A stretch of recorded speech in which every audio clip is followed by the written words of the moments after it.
Pedro Sánchez da por rota la negociación con Iglesias. Lo ha hecho público esta misma mañana en una entrevista en la cadena SER, en la que ha tachado de mascarada la consulta a las bases que ha organizado el líder de la formación morada.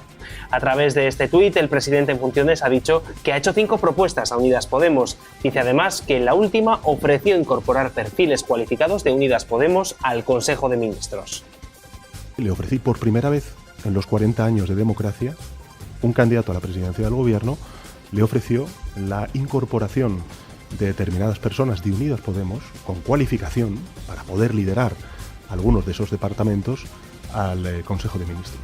Él dijo que no solamente dijo que no en esa conversación privada, sino que al día siguiente, en una entrevista en la Radio y Televisión Española, calificó de idiotez, y además lo dijo así, idiotez, esta propuesta, y precipitó también una consulta que se dio a conocer por la tarde ante los medios de comunicación. Pues esas eran las palabras de Pedro Sánchez. Después de escucharle, saludamos ya a nuestros invitados de hoy. José Luis Escobar, ¿qué tal? Muy buenas tardes. Hola, muy buenas tardes. Gracias por invitarme. Y Lucio Muñoz, ¿qué tal? Muy buenas tardes. Muy buenas tardes, Javier. Muy buenas tardes, José Luis. Como siempre os digo, un placer y encantado de estar aquí de nuevo. Bueno, pues estamos viendo que desde abril, que fueron las elecciones, lo que tenemos a día de hoy es un lío monumental, los partidos políticos que no se ponen de acuerdo, un sistema electoral que es un auténtico desastre. Están dejando ver además a las claras, José Luis, que aquí lo que importa es cuántas sillas me llevo yo y cuántas sillas te llevas tú. Se está empezando a hablar de cambiar el sistema electoral. En fin, tenemos un lío monumental en España y además igual hasta elecciones dentro de unos meses. Bueno, es que el sistema electoral ha funcionado bien en el sistema de partidos, en el sistema partidocrático, en el sistema de partidos de Estado, mientras ha beneficiado a los dos grandes partidos. Ahora resulta que se han metido nuevos partidos y esto está perjudicando a los dos grandes partidos. Luego, lógicamente, el estado de partidos tenderá a cambiar la ley electoral. Pero ahora yo me pregunto, muchos de los votantes de Podemos se estarán preguntando dónde ha ido mi voto. Es parodiando a aquella famosa poesía de Becker: los suspiros son aire y van al aire, las lágrimas son agua y van al mar. Dime cuando voto en la urna, ¿sabes tú dónde va el voto? Pues en este caso, dónde va lo han dejado bien claro en las negociaciones que ha tenido Sánchez con Pablo Iglesias. Y dónde va es a cargos ministeriales. Por cada cargo ministerial que logre Podemos, Unidas Podemos, pues logrará nombrar a todos los directores generales de ese departamento, de ese ministerio, y a los secretarios de Estado. Y a su vez podrá nombrar pues a los inspectores, a todos los cargos de libre designación.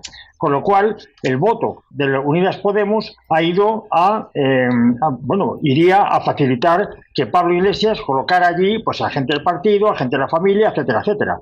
De igual modo, los votos del PSOE, que ha logrado gobernar, pues irán a los ministerios y con ellos pues a todos los secretarios de Estado, directores generales y cargos de libre designación, que son infinitos. Y no solamente esto, también en las empresas que logran adjudicaciones con la administración, también a las encomiendas de gestión, que son otro sistema de dar del dornajo de los amigos y familiares de los políticos que ganan elecciones, etcétera. Y es aquí donde van. Decían que la casta, yo recuerdo que Podemos nace del 15M y el 15M la principal reivindicación era no nos representan. Bueno, pues ya han pasado los años, Podemos, 15M, los que representaban al 15M, han llegado a tener una cierta cuota de poder. ¿Y qué es lo que han pedido? Han pedido más justicia social, han pedido mayor representación de los ciudadanos.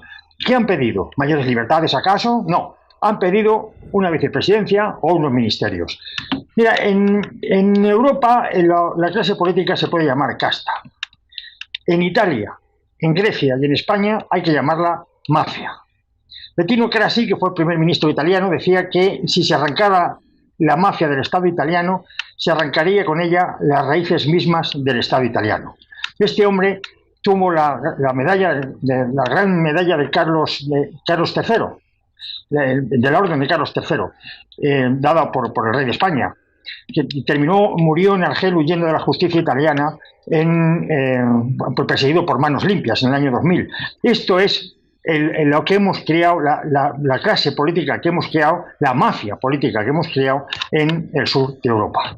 Decías, José Luis, una cosa muy importante, el no nos representan, ¿verdad? Que el lema que se hizo tan famoso pues hace unos años, en el 15M. Y lo cierto es que tan poco nos representan que, como tú bien decías, están preocupándose solamente de sus asientos y les importa tres pepinos que España esté sin un gobierno durante, pues bueno, 3-4 meses o los que haga falta. Ahora mismo tenemos un gobierno en funciones. Lucio, yo quisiera saber ¿cuáles son las consecuencias que puede tener a nivel económico para España tener un gobierno de estas características? ¿Cuáles son las limitaciones que tiene a día de hoy el gobierno y esto podría afectar en la economía del país? Sí, por supuesto. Lo que ocurre es que aquí hay que diferenciar algo muy importante. Si tuviéramos un gobierno con un proyecto político-económico para España, pues evidentemente esta parálisis legislativa que produce un gobierno en funciones sería pues totalmente improductivo. Pero en este caso, con el gobierno que tenemos, yo creo que la economía funcionará mejor si está en funciones que si aplica su programa, en este caso económico. Por tanto, creo que nos irá mejor así, de esta manera. Y explico por qué.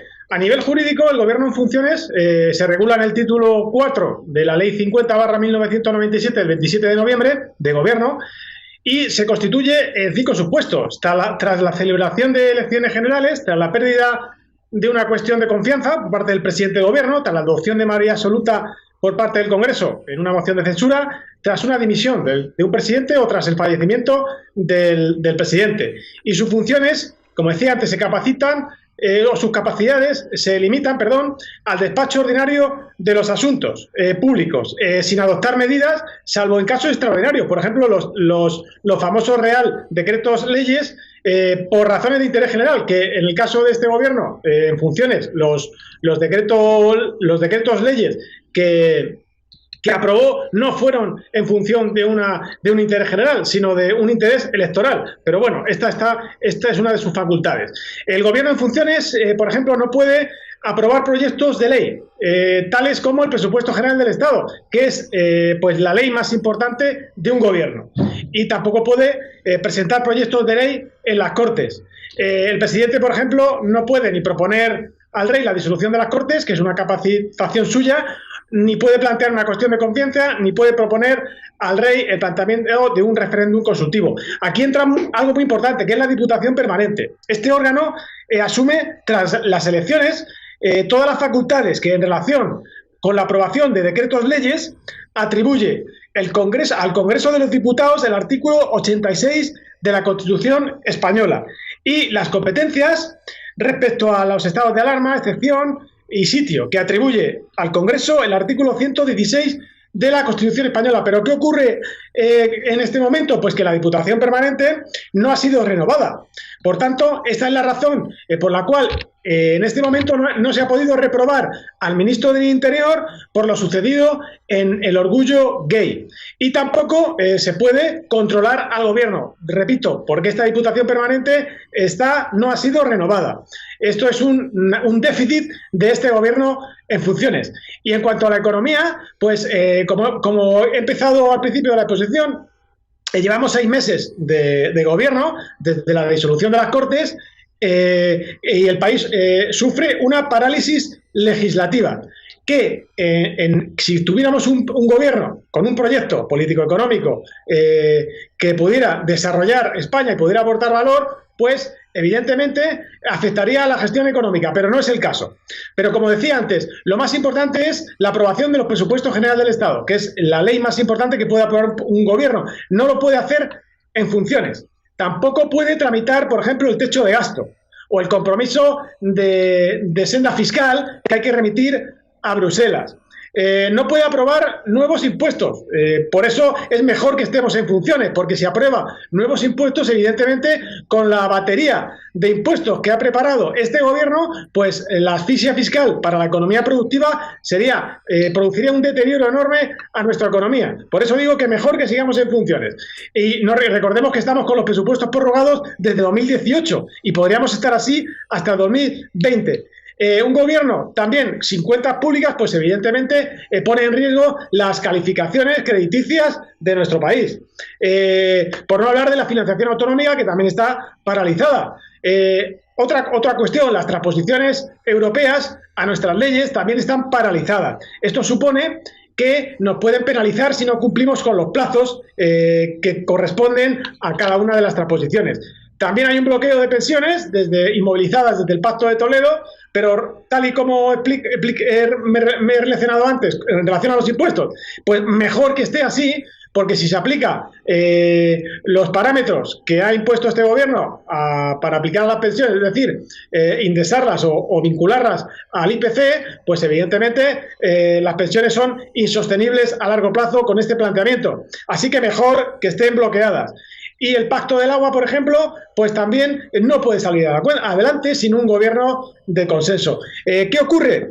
Pues evidentemente que hay un sistema que este gobierno va a potenciar, este gobierno funcione si consiga gobernar o ahora en julio o en unas nuevas elecciones que se convocarán en noviembre, pues evidentemente este sistema que quiere potenciar, que ya está implantado en España, pero lo quiere potenciar más, consiste en asfixiar económicamente a las pymes y a los autónomos, asfixiar vía impuestos a través de una policía fiscal que se llama agencia tributaria, y ese dinero que se extrae y que se roba a la economía productiva, sobre todo a las pymes y a los autónomos, pues va destinado a las redes clientelares del PSOE, como pueden ser todos los enchufados por el PSOE en las administraciones públicas, que son, pues pueden ser hasta 1 millón de personas los que están enchufados en las administraciones públicas. También las ha enchufado el PP, pero sobre todo ha sido el PSOE. Todo ese dinero que se roba a las pymes y a los autónomos va destinado a estas redes clientelares improductivas para España, pero que son votos para el PSOE. Este es el sistema económico que está implantado en España y que este gobierno quiere potenciar. Por tanto, mejor para la economía de España que siga habiendo un gobierno en funciones, aunque evidentemente no es la mejor situación. Pues, por cierto, hablando de sistemas, hay un sistema que es el electoral, del que se está hablando mucho precisamente por estos bloqueos que estamos sufriendo en los últimos tiempos desde que se crearon estos nuevos partidos. Se ha hablado de implantar en España un sistema similar al de Grecia, que implica un bonus de 50 diputados al partido que obtenga más votos. También se ha estado hablando pues, bueno, de otro tipo de sistemas, y me ha llamado mucho la atención cuando se ha intentado hablar de la segunda vuelta. Sin ir más lejos, hace unos días Susana Díaz hacía una referencia a esta segunda vuelta y lo hacía en Onda Cero en estos términos. Sabe que yo soy partidario desde hace años, lo hemos hablado en alguna otra entrevista, de la doble vuelta. Creo que ya llega la hora. Yo creo que es el momento de cambiarlo porque no nos podemos acostumbrar al bloqueo. Claro, se habla de una segunda vuelta tipo a Francia. Lo que ocurre es que nadie habla de si esa segunda vuelta se va a producir en unas elecciones legislativas o en unas elecciones en las que estamos eligiendo presidente, José Luis, porque todo el mundo habla de Francia, pero nadie sabe que las legislativas son unas elecciones y que las elecciones a presidente son otras.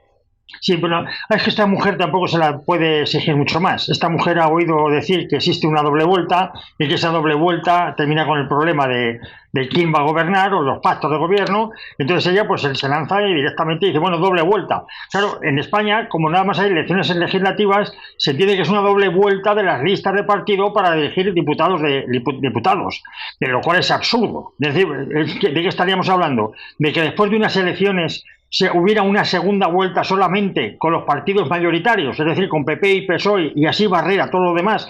Este sería el sueño de esta señora. Y este sería el sueño del PP y del PSOE, es decir, arrasar con todos los demás partidos.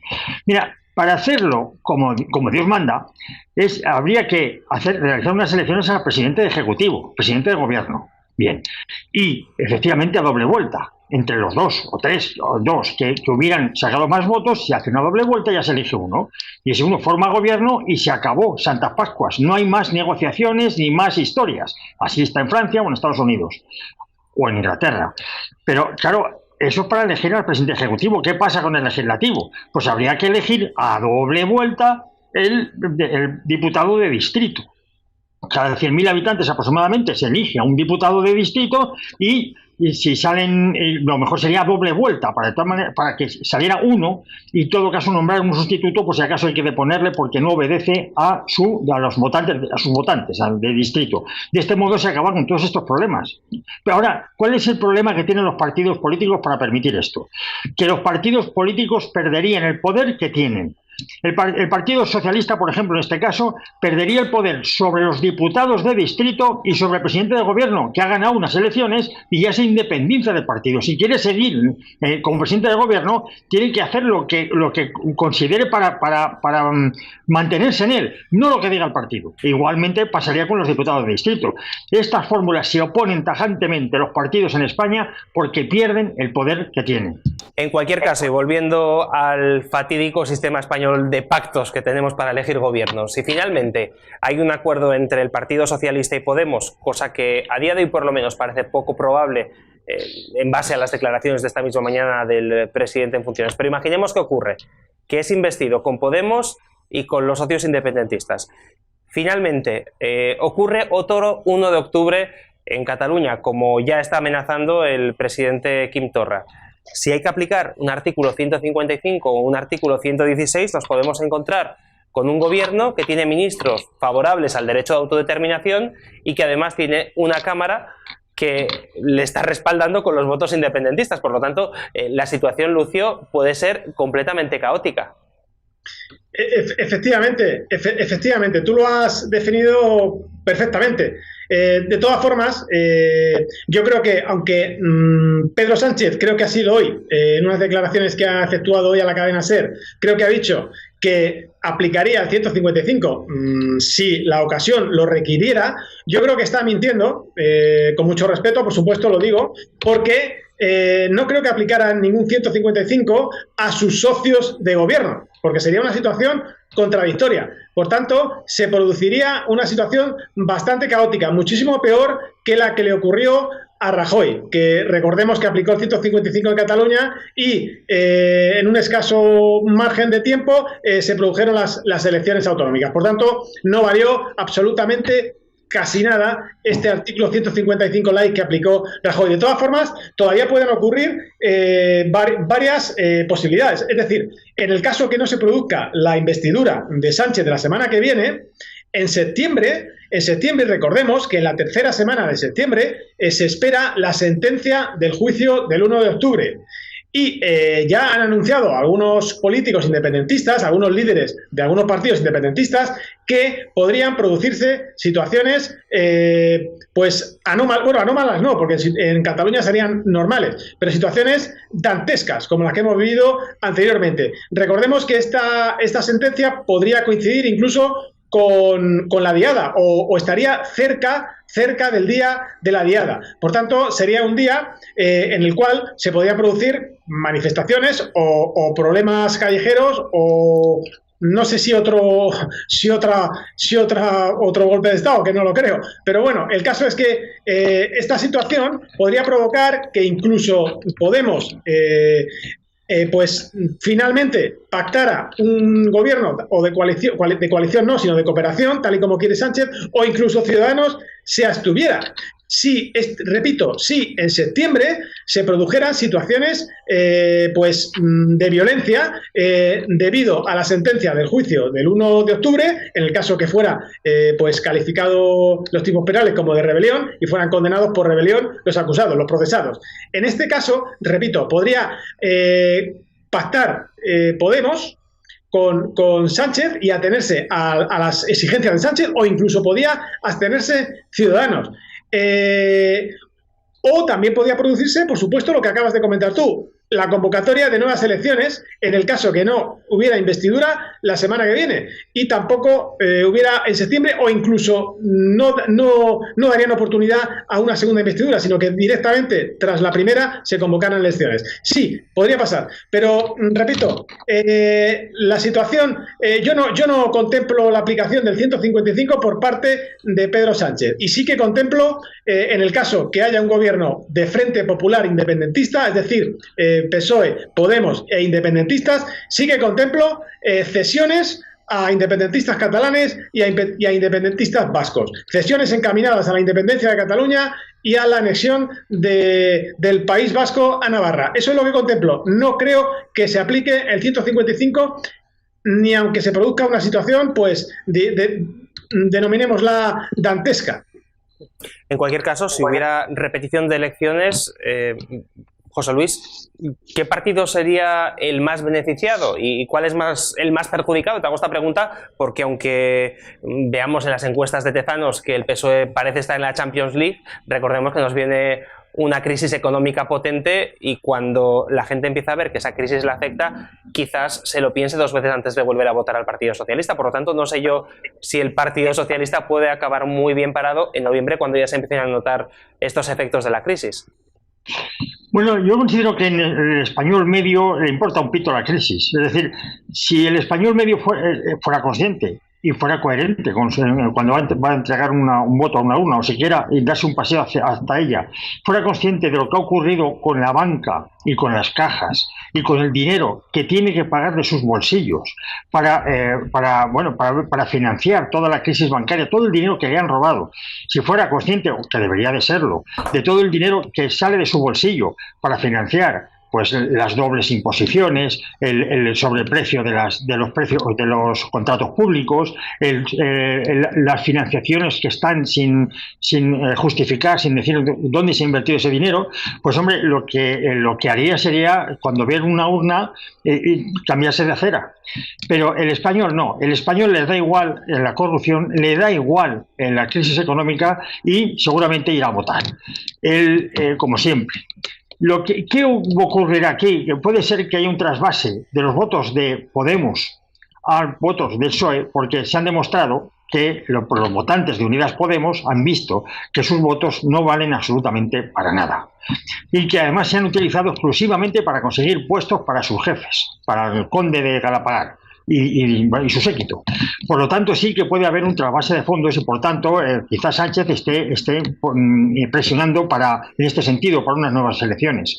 Pero bueno, lo que está claro, como ciudadano, que es lo que nos interesa, como ciudadano, sabemos que sea cual sea el resultado de unas nuevas elecciones, volveremos a estar en el plato. El que no está sentado en la mesa de negociación está en el plato. Y los ciudadanos estaremos en el plato, pagando las comisiones de servicio, pagando a los directores generales que pongan los nuevos oligarcas o quien haya ganado la selección, las encomiendas de gestión, todas estas cosas las seguiremos pagando nosotros. Es decir, se repartirán los impuestos que pagamos entre todos.